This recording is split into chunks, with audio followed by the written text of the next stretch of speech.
Welcome to The Thing About Austen, a podcast about Jane Austen's world. I'm Zan.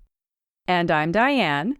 And this episode, we're talking about Lizzy's Needlework.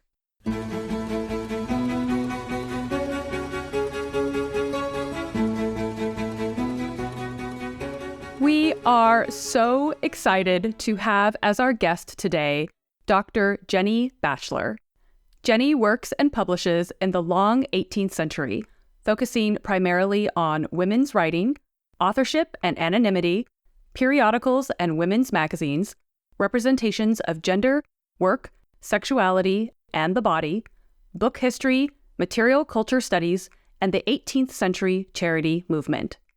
Jennie's long-standing interest in the history of fashion and material culture led to her curation of the Great Ladies Magazine Stitch-Off, a project for which people around the world recreated 11 rare, surviving embroidery patterns from the Ladies Magazine for display at an exhibition to commemorate the 200th anniversary of the publication of Jane Austen's Emma at Chawton House Library. This research also led to the publication of a history craft crossover book, Jane Austen Embroidery, co-devised with Alison Larkin, which was published by Pavilion in the UK and Dover in the US in 2020. So, a perfect guest for today's topic. Absolutely. Welcome, Jennie. Thank you so much. I'm really thrilled to be here. So excited to get to talk to you about this topic. But before we dive into it, let me kind of set the scene for us. Elizabeth has come to Netherfield to check in on Jane while she recovers from her cold. Jane is on the mend, so Lizzy joins the larger Netherfield group for their evening activities. She settles in to watch the others in the drawing room, and this is what we get from the text. Mr. Darcy was writing, and Miss Bingley, seated near him, was watching the progress of his letter and repeatedly calling off his attention by messages to his sister.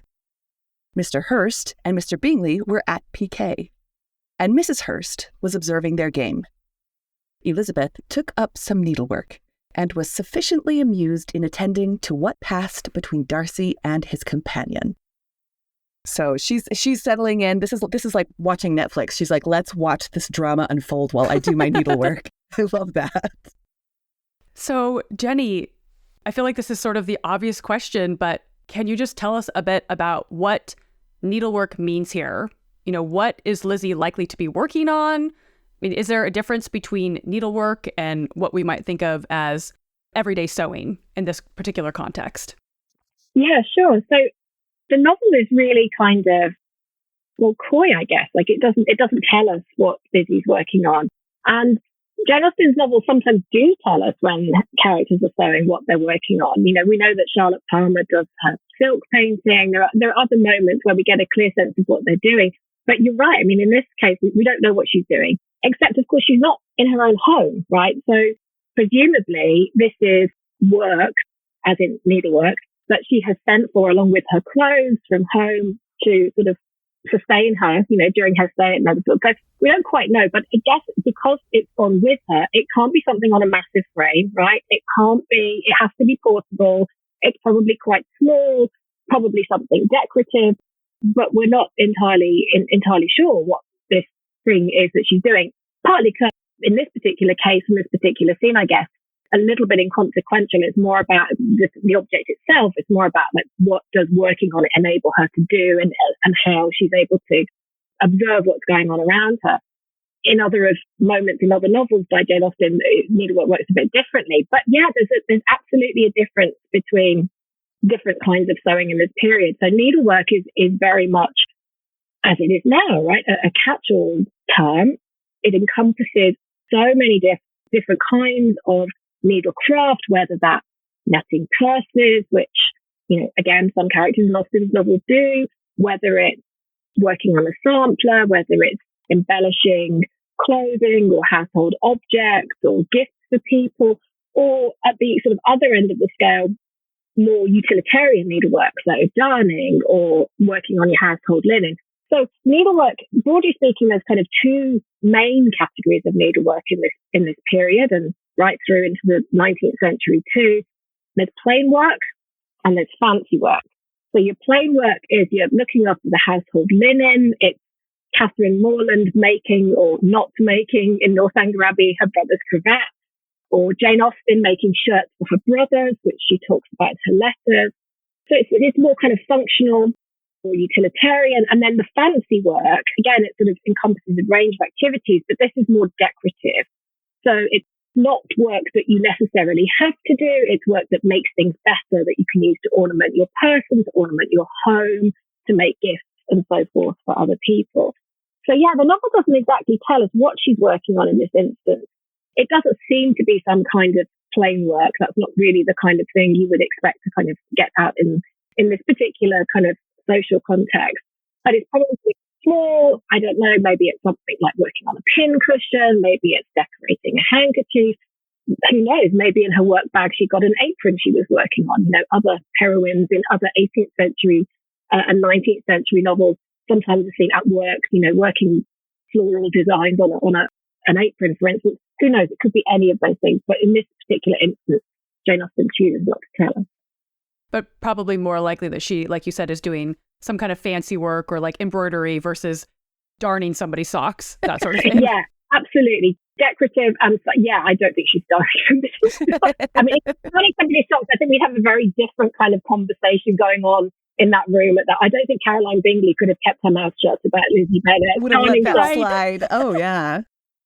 Yeah, it seems like you would have this kind of specific projects that you would take to social situations in some of these kinds of contexts. I mean, so I might be reading that wrong, but how does needlework fit within the parameters of ladylike accomplishments? And I'm kind of saying that with air quotes here because that's something that we get a little bit of in the novel.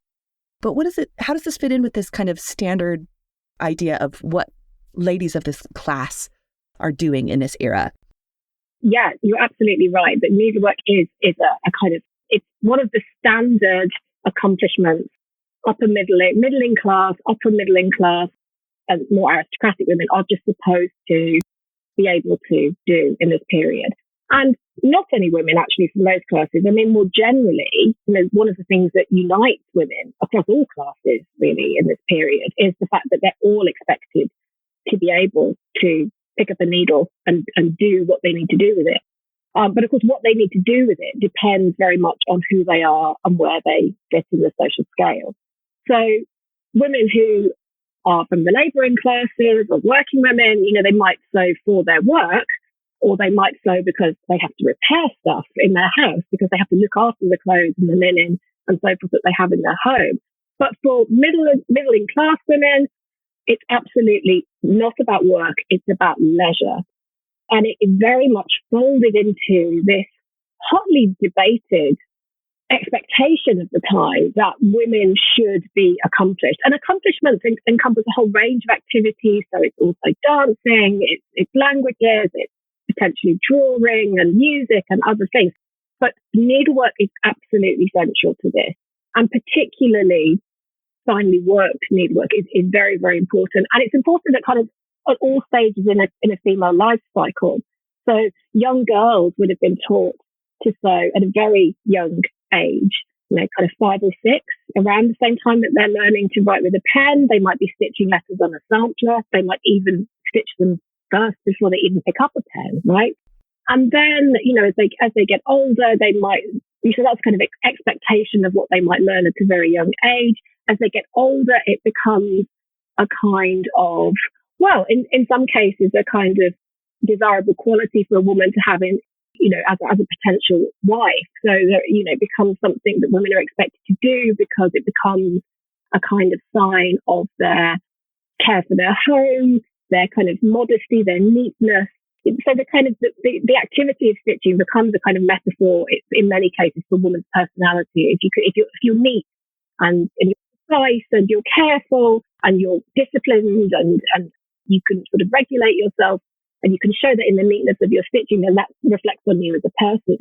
Somebody who has a lot to say about that in this period is Fordyce, and of course, you know, James Fordyce is for young women. Oh, shocker. Yeah, I mean, you know, which Lydia is having none of Fordyce's sermons. possibly because he spends an awful lot of time saying, it's natural for women to sew and they need to do it. And if they want to show their virtue, idle hands are a very bad thing as far as he's concerned. Women do not have, they need to be occupied. Their leisure time needs to be, monitored and regulated and filled with appropriate activities. And so, yes, be good with your needles, and then we'll call you accomplished, and then men will want to marry you. And then when you have your marital home, you'll be able to run it very well because you can run it with the same industry and carefulness and eye to detail that you would if you were sewing. So yeah, it's very, very important, and it is something that is taught in the kind of schools where families were promised that their daughters who they sent to them would be taught, appropriate accomplishments. So they'd learn languages, they'd learn a little bit about geography and some spelling and music, and they'd be taught to sew because that's part of the kind of the education and accomplishments that was considered standard really for middle class women in this period.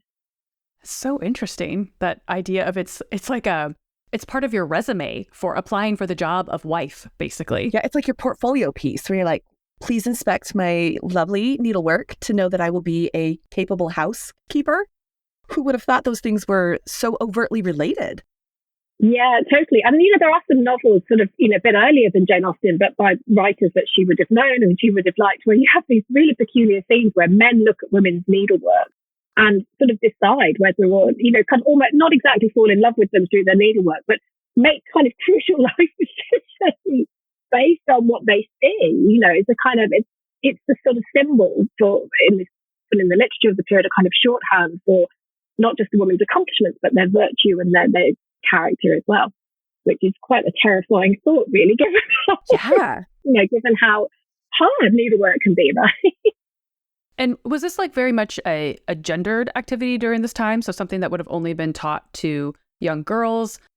Yeah, for sort of decorative, fancy, ornamental needlework, there are men who professionally, were working with silks and were embroidering women's clothing and men's clothing in this period. It is a trade which is becoming increasingly associated with women sort of by the time Jane Austen is writing. But there are many men who were very accomplished in embroidery, designing needlework patterns and so forth.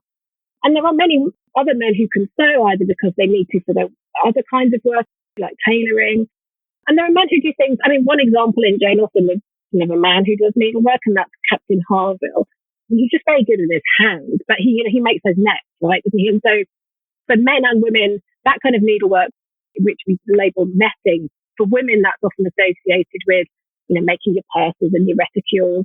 Whereas for men, they might do the same activity, but in the case of Captain Harville, these are more kind of beautiful nets, the kind of nets that you would make for not a fashionable or decorative purpose, but because you need a net for an activity that men would engage in, like fishing, for instance. So, it's a highly gendered activity. Well, and something else that you mentioned earlier that kind of caught my attention too is this use of needlework to keep women occupied. The fact that downtime is not actually ever allowed to be downtime. And this idea of women not being able to kind of stop with their accomplishments is very interesting. Is that kind of built into what needlework is trying to do? Yeah, absolutely. It is very much, certainly the kind of conduct book version of needlework, the kind of sort of sentiments you get from people like James Fordyce and Rousseau and others is, it's really important women do this, not only because they're naturally good at it because they're women and they just sort of assume there's a natural correlation between, well, you're a woman, therefore you must be able to do this. But it is very much about policing leisure time, essentially, and making sure that women are appropriately occupied, because if they're not, good Lord, they might read or get ideas about progress or something horrible.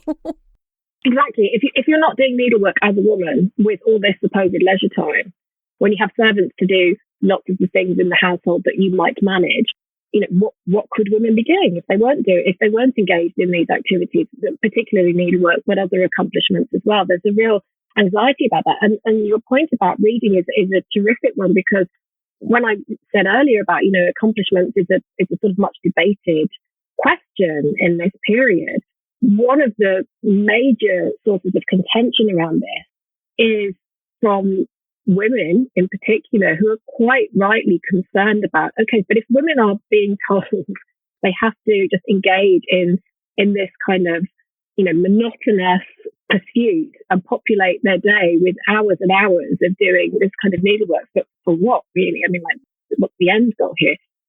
What are they not being allowed to do? And so for people like Mary Wollstonecraft, for instance, who write a fabulous book in 1792 called A Vindication of the Rights of Woman, making women do needlework is all about trying to keep their hands busy at the expense of their heads.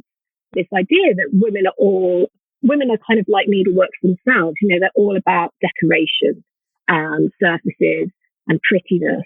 And it just turns women, in Wollstonecraft's sort of view on this issue into sort of vacuous human beings, and who are denied a kind of fundamental right to intellectual activities. They need to be able to put their hands at rest and start to occupy their minds. So you've talked about this a little bit already, but I am just so curious about the differences in the type of needlework that would have been done based off of class and wealth. So you mentioned that for a lot of women, like, this is part of their job, right? If you are, a servant in a household, you're sewing, you're doing a lot of that kind of plain sewing. So for like aristocratic women of this time, would they have also been taught that kind of plain sewing, or would they have gone straight to just like, you only do the fancy work because you will never need to darn a sock? What were the kind of differences in expectation, or was it seen even for those women, you all need this foundation? I'm just kind of curious about how needlework was perceived during this time, like the difference between it being work, craft, and art, all of that. Right. Yeah, that's such an interesting and important topic. I mean, in terms of to start with the kind of the class issues, I mean, Lady Catherine de Bourgh does not need to know how to do plain sewing. Like, it's not a required skill set for her at all. However, one of the things that is important as a kind of manager, I guess, of a household in this period is you have to be able to tell whether your servants are doing it properly or not. So there's a sort of presumed literacy around all aspects of sewing, even for very titled aristocratic women. They do sort of need to know this. For people like Jane Austen, middling class, it's absolutely the case that you need to know both. You need to know how to do the plain sewing, and you need to know how to be able to do the decorative sewing as well. But in terms of that sort of the status, if you like, of different kinds of needlework, I mean, you're absolutely right to suggest that there's lots of different ways that it was thought about at the time. In terms of the arts and craft question, like, is needlework an art? Is it a craft? Which, to be honest, is still a conversation that is carried on very much today, right? That's a really interesting one for me. What's very clear is needlework is not art in this period. It's almost defined by the fact that it is not art. Okay. And of course, that's partly because it's something mainly women do. I mean, not that there aren't women artists in this period. Of course there are, but that needlework is definitely not an art in that sense.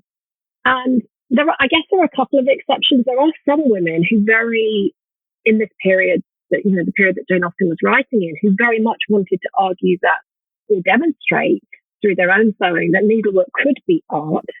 And so I'm thinking, for instance, there's a fantastically wonderful woman called Mary Linwood who used to do incredible portraits in silk. Wow. So like way above Charlotte Palmer in Sense and Sensibility with her silk pictures. This is somebody who could take fine art portraits, often people like, the monarch, she was very, very ambitious, and realised them in silk shading effectively. And she had exhibits, and she was much celebrated, and through her work was making the case that needlework could be a form of art. But she's really an exception. Nobody more generally is kind of buying that. And indeed, although Mary Linwood's work was very much admired, people were very reluctant to think about needlework as a form of art. But weirdly, it's also not exact craft, which is a word we use, very freely to talk about needlework today. Craft is not really a word that, I mean, it's a word that exists at the time, obviously, but it's not one that's often used to talk about needlework, bizarrely. That's really interesting, that distinction of like, it's craft, but it's not art, that they were so insistent on that. Yeah, absolutely. Well, so, it's kind of needlework very much has its sort of place in the world. It's something which is required of women, as we've been saying, and it's sort of essential, but it doesn't have that sort of high status. It's just kind of part of the package of womanhood, really, in this period. And the other thing is, of course, it's work, and that's the shorthand for needlework in this period. Right. So almost any 18th or 19th century novel that you read where a heroine is at work or gets out their work, they're not working in that sense. They are doing needlework. But it's also not seen as work for people like Lizzy Bennet, for instance, or, Charlotte Lucas, who also does some needlework in the novel. This is for them, paradoxically, like needlework is work which is all about leisure. Like it's only something you can do. The kind of needlework they do is work that you can only do if you're a woman who has some leisure. Yeah. It's a pastime for them specifically. Right. Yeah. It's very much the difference between, like in Mansfield Park, the sort of needlework that you see Lady Bertram working on. Right. Versus when Fanny goes home to Portsmouth and now she's having to actually help out getting the clothes ready for her brother to go to sea. Yeah, exactly. I mean, Lady Bertram with her needlework's no beauty and little use. I mean, it's just like the only two reasons you do needlework is for it to be either useful or beautiful, and she can't hit either of those goals, right? It's so good. I love that. Like just Austen with her pure little smart snark there, and just Lady Bertram, incompetent at everything. She should be, if she's doing anything, she should be like netting some little collars for Pug. Just some little accessories and sweaters for Pug to wear. Yes. She should be doing Pug accessories. I agree. Absolutely. I think we should just go to try and make some and put them on Etsy right now. I mean, can you imagine? People would just love those. That would be awesome. We could do some Regency styled Pug collars. I'm totally into that. That sounds like a wonderful thing to do. That's your next book project, Jenny. Yeah, sure. I'm totally up to that. I love it. Well, so you had mentioned earlier this idea that this needlework is also something like a CV for ladies. And I think it's really interesting that one of the last mentions that we get of work from ladies in Pride and Prejudice is actually the evening that Mr. Darcy has decided to ask Mr. Bennet for his blessing so that they can get married. And he's kind of using it as a screen to talk to Lizzy. So this is a passage from the book, and it says, "In a few minutes, he approached the table where she was sitting with Kitty, and, while pretending to admire her work, said in a whisper, 'Go to your father. He wants you in the library.' She was gone directly." Ooh, intrigue! Intrigue, exactly. It's so good. But I love that he uses needlework, that Austen creates that scene with needlework as a central kind of part of this moment. Why do you think Lizzy is so often correlated with needlework in this novel? Why do you think it's used particularly in this absolutely adorable scene? So I think, this is just such a lovely scene in the novel, isn't it? And it's one of several moments, I guess, where, well, in Jane Austen's novels more generally, where she uses needlework as a way to create a kind of intimacy. Because if you're going to look at someone's needlework, you have to get quite close to the needlework. So it gives a kind of a pretext for proximity and a kind of intimacy that's really quite touching in this scene. It's really quite an adorable, sweet moment, isn't it? That he uses this as a way to get close to her and say, "Oh, now you can go and see your father," which is really lovely. And there are other moments, I think, in Austen's novels where working on something and then having somebody kind of look over your shoulder or come and talk to you is a kind of important moment. So I think that's one of the reasons why she's doing it here. I think the other thing, if we sort of think about this particular moment in the novel and compare it to the moment we started thinking about earlier, I guess one of the other ways that she uses needlework, in Pride and Prejudice anyway, she uses it differently in other novels too, is it sort of creates, it's another way that we get to kind of access Lizzy's thoughts and observations, and in a way that doesn't rely on, kind of free and direct discourse or the things she's thinking at the time. It just provides a kind of context or a pretext for her to be observing what's going on. And so it's one of those moments where we get to sort of see things through her eyes. In this case, Darcy and Caroline Bingley. And that wonderful episode is sort of couched in a way, so we not only see what's happening, but we kind of see it through Lizzy's eyes as well. So that's quite a common technique, I would say, in Jane Austen's novels more generally. She often has moments where characters are working on something, and she uses it either as a way of kind of giving us some kind of access to the inner workings of the mind of a character.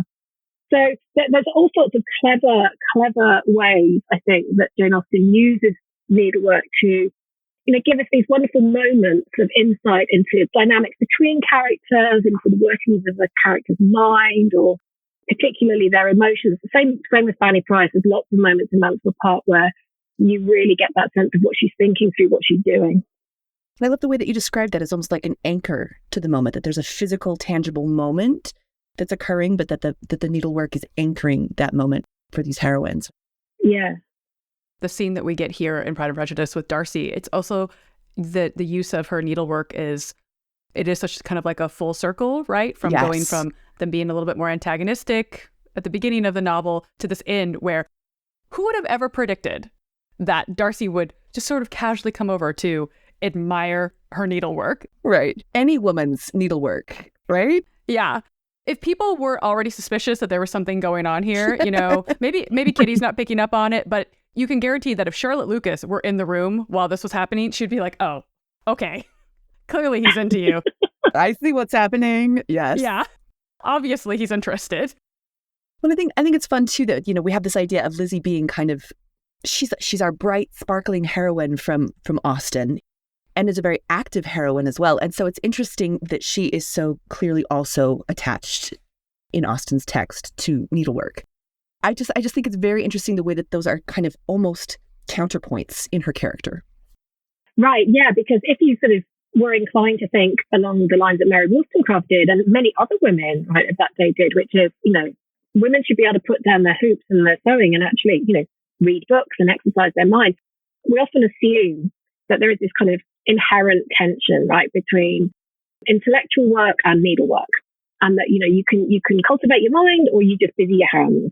And my sense of Jane Austen, and Lizzy Bennet is a prime example, I think, of her argument really, is that for her those things were not incompatible at all.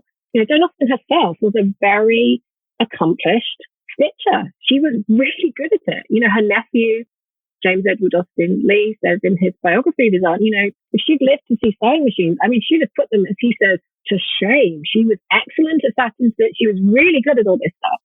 And we know that we don't just have to, accept that, the nephew was correct, because we know this, because she's behind not many, but a few needleworks that we can look at and see just how good she was at this stuff.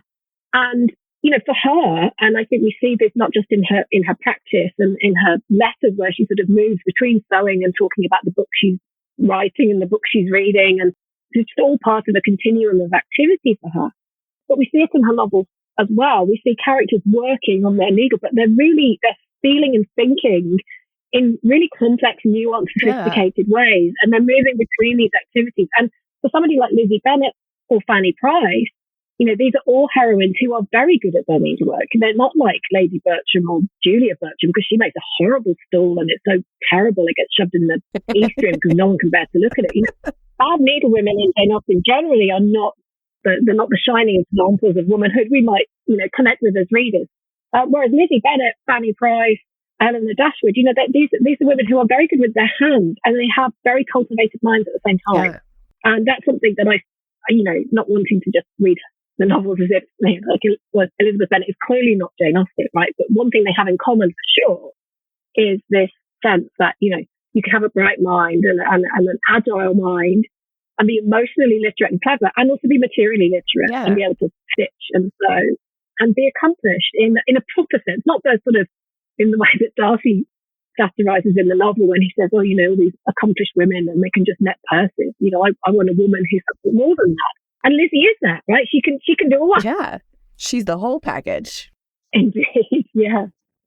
Well, Jenny, thank you so much for coming on and talking to us about needlework and stitching and all these fun things. It's a topic that I'm very interested in. I'm not going to call myself an accomplished needlewoman, but I do like to do a bit of embroidery now and then. I've never had the experience of, my husband has never come over to admire my work as Darcy does. So I might need to work on that. But where can our listeners find you online and follow along with all of your various projects?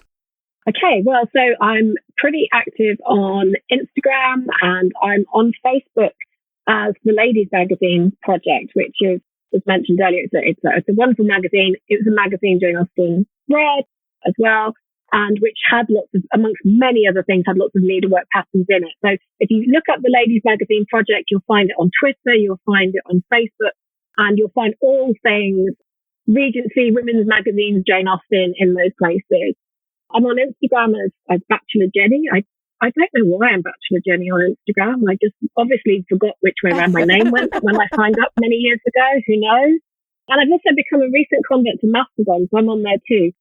I have a website, and the website links to various projects I've got going on at the moment. So if you're interested in needlework, I have a site which I'm building up called Patterns of Perfection, where I'm cataloguing and collecting Regency, and 18th and early 19th century embroidery and other kind of needlework patterns, particularly from the Ladies Magazine, but also from other periodicals of the day, like the Assembly and Ackerman's Repository and the New Ladies Magazine.